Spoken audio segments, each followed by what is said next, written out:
Welcome to This Explainer. Today, we're diving straight into an ancient Hebrew poem that is, quite honestly, a deeply dynamic, highly visual, and intensely emotional journey. It's known as Psalm 68. When we read ancient texts, it's incredibly easy to just get lost in the sheer volume of words and completely miss the structural brilliance underneath it all. But by breaking this text down, we're going to see exactly how this ancient author used sweeping contrasts, cosmic geography, and visceral battlefield imagery to craft a truly epic song. Seriously, the pacing here rivals any modern action movie. Okay, let's dive into this. Right out of the gate, the text hits us with this explosive opening battle cry. God shall arise, his enemies shall be scattered. Talk about an immediate hook. The author doesn't slowly build the tension here, no. They drop us right into the middle of a high-stakes cosmic conflict. It's exactly like a modern blockbuster throwing you head first into an opening chase scene. So, what is this ancient war song actually saying? Well, in this explainer, our challenge is to unpack the incredibly dense, vivid imagery of this text. Now, to be clear, we aren't taking a theological stance here. Instead, we're strictly looking at the literary mechanics of the poem itself. We want to understand how the author uses metaphors, structure, and geography to guide the audience through a very specific narrative arc. To really grasp the structure, we first have to look at how it was meant to be delivered. Before the very first verse even starts, there's a specific formatting note. It explicitly says, "To the choir master, a psalm of David, a song." This might seem like a minor detail, but it proves this wasn't just meant to be read quietly on a scroll. No way. This was designed to be experienced out loud, musically, as a massive, communal, epic song. Part 1. The Ancient Battle Cry. Right from the jump, the text sets up these absolutely intense juxtapositions to establish the stakes of the conflict. The poem uses striking physical elements to convey a massive emotional range. Just look at the fate of the enemies or the wicked. They're driven away as smoke, literally melting like wax before a fire. It's an image of total, rapid disintegration. But contrast that with the righteous. They're described with this overlapping burst of positive emotion. They are glad, they exult, they are jubilant with joy. The author is using these extremes to immediately orient us to the two sides of this epic clash. Part 2. Protector of the vulnerable. The poem does something fascinating here. It shifts abruptly from a terrifying cosmic warrior to a careful, intimate provider. So the crucial point is exactly who this text claims this deity provides for. The focus narrows intensely to the most marginalized people in the ancient world. The poem calls God the father of the fatherless and the protector of widows. It says he settles the solitary in a home and leads out the prisoners to prosperity. This creates a really sharp contrast with the very next line, which notes that the rebellious, on the other hand, dwell in a parched land. It's a masterful literary device, right? The unstoppable warrior from the opening lines is, simultaneously, the ultimate protector of the vulnerable. Next, the text describes a historical sequence recounting a journey through the wilderness of Sinai. The imagery here is massive. The text describes an environment reacting physically to the sheer presence of the deity. The earth quaked, the heavens poured down rain. We see rain pouring in abundance to restore a languishing inheritance.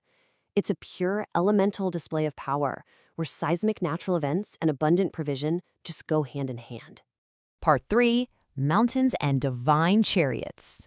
This brings us to the next section of our epic narrative arc, where the author expands the scope to focus on cosmic geography and military scale. The poet uses a very surprising, kind of playful literary metaphor here involving the mountain of Bashan. The text personifies this specific, many-peaked mountain. Verse 16 actually asks why this towering, majestic mountain looks with hatred at the mount that God desired for his abode, referring to the much smaller Mount Zion in Jerusalem. It's a brilliant way to depict a geographical rivalry. The grand, imposing mountain is literally jealous of the humble mountain chosen for the sanctuary. Now, what's really interesting here is the sheer overwhelming scale the author introduces next. Verse 17 explicitly states, "The chariots of God are twice 10,000, thousands upon thousands." This number, 20,000 chariots, would have been an unfathomable, staggering military force in the ancient world. The author uses this immense figure to dwarf any human army and reinforce the truly cosmic nature of the conflict. And, as you might expect, with that massive army comes some truly visceral, bloody battlefield imagery. The text says, that you may strike your feet in their blood, that the tongues of your dogs may have their portion from the foe. Yeah, it is harsh, it is shocking, and it's a classic hallmark of ancient Near Eastern war poetry. The author absolutely doesn't shy away from the brutal reality of ancient combat, using it to emphasize total victory right before the narrative dramatically pivot. Part 4. The Triumphal Sanctuary Procession. Let's move to and see how this builds, because the battle doesn't last forever. We can literally track the movement of the poem geographically. It started with the historical march through the wilderness of Sinai. Then it moved to the conflict and triumphs over the majestic mountain of Bashan. And finally, the ultimate destination is reached, the procession into the sanctuary in Jerusalem. The entire poem is a journey drawing toward the specific physical location. If we look back at the source text, specifically verses 24 and 25, we see exactly how this grand finale is orchestrated. It says, "Your procession is seen, O God, into the sanctuary." Remember earlier how this whole piece was a song directed to the choir master?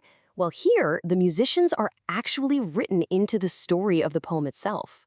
The author maps out the parade sequence with incredible precision. First, you have the singers right up front. Next, right in the middle, you have virgins playing tambourines. And finally, bringing up the rear, the musicians. The text even mentions specific ancient tribes, Benjamin, the least of them, taking the lead, followed by the princes of Judah, Zebulun, and Naphtali in their throngs. We're meant to visualize this incredibly organized, loud, and joyous musical procession filing directly into the temple. Part 5. Call to the Earth's Kingdoms. As the procession settles into the sanctuary, the poem enters its final act, and the scope suddenly expands outward to encompass the entire ancient world. The author visualizes a global response to this victory. Kings are commanded to bear gifts to the Jerusalem temple.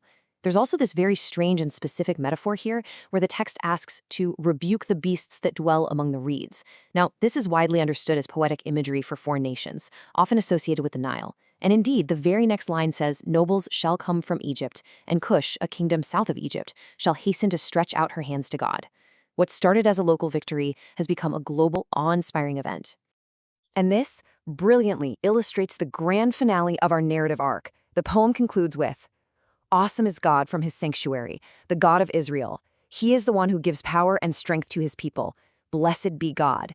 The text has taken us on a wild ride, from a fierce battle cry through earthquakes and rain, past jealous mountains, right into a musical parade, and finally ends on a note of universal awe and blessing. Which leaves us with a really important question. How does exploring the structure of ancient songs change the way we read history? By pulling apart the layers of this ancient poem, we don't just see a boring block of text. We see a carefully crafted, intensely visual experience meant to move an audience from conflict to peace, from a bloody battlefield to a joyous sanctuary. When we learn to read the structure, the ancient world suddenly becomes incredibly vibrant. Thanks for joining me on this explainer, and keep looking for the hidden structures in what you read.